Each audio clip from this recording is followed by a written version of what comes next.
اس کا دریائے رحمت جوش میں آ جائے تو بڑے سے بڑے گناہ معاف کر سکتا ہے، یہاں تک کہ زمین سے لے کر آسمان تک کا خلا اگر آپ نے پر کر رکھا ہے گناہوں سے کر کر کے اللہ اگر چاہے تو اس کو معاف کر سکتا ہے۔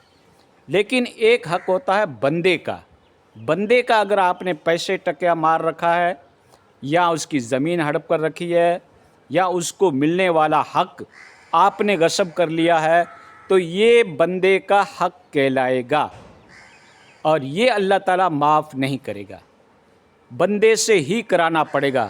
اگر زندگی میں آپ اس سے معاف کرا لیتے ہیں تو ٹھیک، نہیں تو مرنے کے بعد عالم آخرت میں آپ کی نیکیاں اس کو دی جائے گی، کیونکہ دوسرا تو آپ کے پاس اس کا رد بدل ہے نہیں، کیا آپ دو گے؟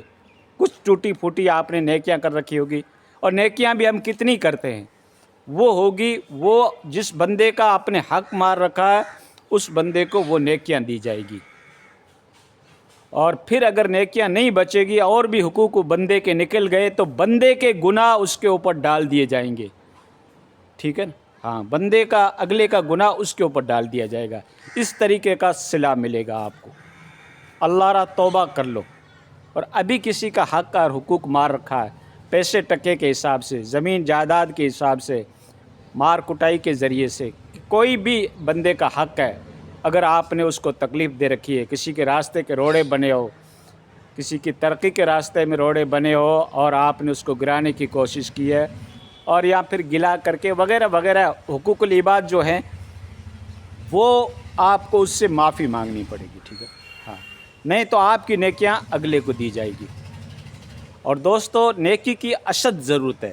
قیامت کے دن ماں باپ بھی آپ کو نیکی نہیں دیں گے۔ جو ماں شفقت کرتی ہے نا، آج ماں خود تکلیف برداشت کر لیتی ہے، گیلے پہ سو جاتی ہے، بچے کو سوکھے پہ سلاتی ہے، کوئی مصیبت آتی ہے تو ماں پہلے کھڑی ہو جاتی ہے، بچے کو پیچھے رکھتی ہے کہ مصیبت میرے اوپر آ جائے، میری اولاد کے اوپر نہ آئے۔ اتنی ماں رقیق القلب ہوتی ہے، شفیق ہوتی ہے، مہربان ہوتی ہے بچے کے اوپر، ماں کے دل کے اندر بچے کی ایسی محبت ہوتی ہے۔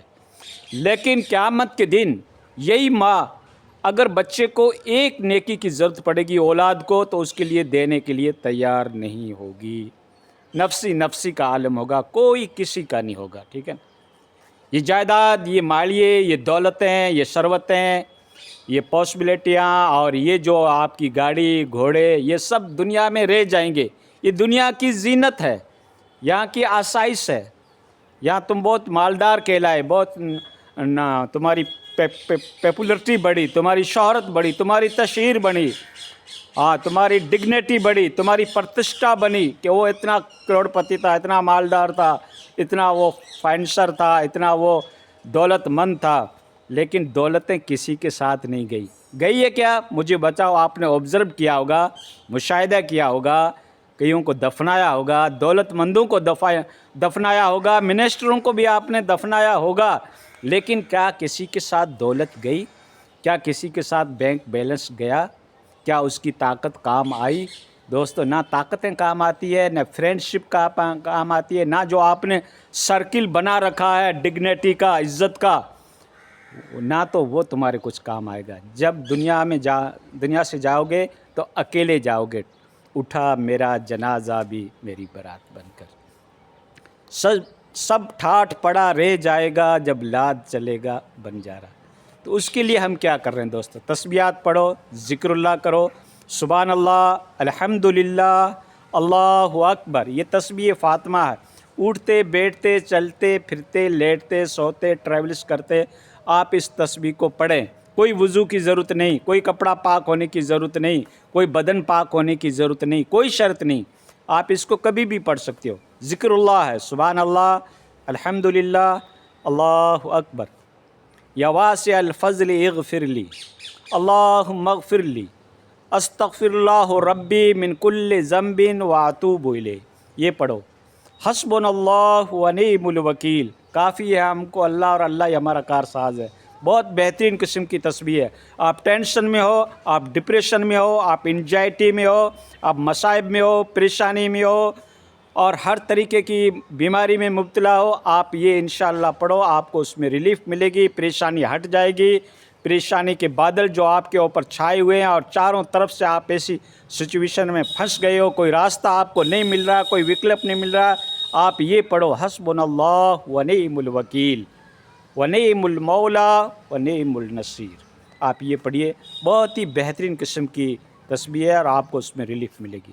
اور ایک آپ کو میں وہ ذکر بتا رہا ہوں جو تمام ذکروں کا سردار ہے اور جنت کا سمجھو کہ حصول کا ذریعہ ہے، اور اللہ کے نبی نے اس کے بارے میں بہت تعریفات کی. اور بندے کا تو آزمائی ہوئی چیز ہے، کوئی بھی سنکٹ ہو، کوئی بھی پریشانی ہو، کوئی مسئلہ حل نہیں ہوتا ہو، کوئی مسئلہ بہت کمپلیکیٹڈ ہے، جٹیل ہے، تو آپ یہ پڑھو لا الہ الا انت سبحانک انی کنت من الظالمین. اور آپ ایک یہ بھی پڑھ سکتے ہو لا حول ولا قوت الا باللہ العلی العظیم. دو ایسی ٹیبلٹ ہے جو اینٹی بائیوٹک ہے، ہر مرض میں کام آتی ہے. لا الہ الا انت سبحانک انی کنت من الظالمین، لا حول ولا قوت الا باللہ العلی العظیم.